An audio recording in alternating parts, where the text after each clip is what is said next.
ចាំតាំងពីយើងជួបគ្នា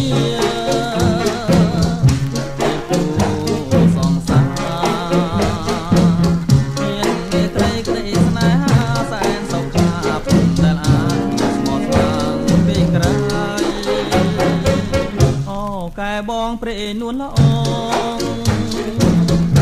បានដូចបំណងមានប្រាថ្នានឹងតាមថ្លៃយើងសុខใจសែនសុខថាតែមានចិនឡើយ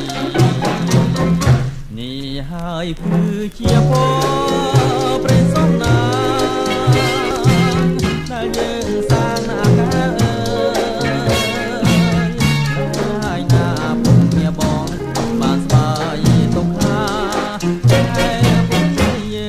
ចិនស្និទ្ធរួមគ្នា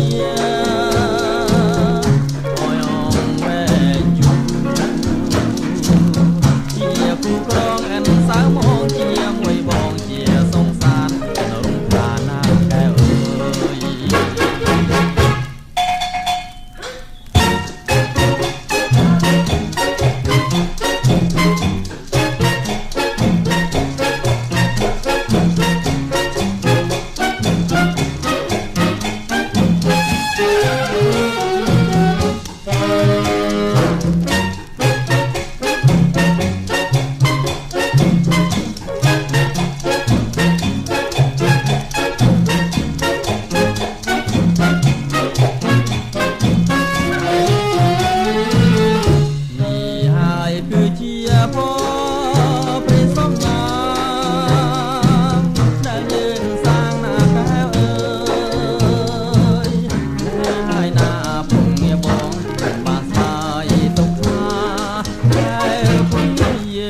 ចិនស្និទ្ធរួមគ្នា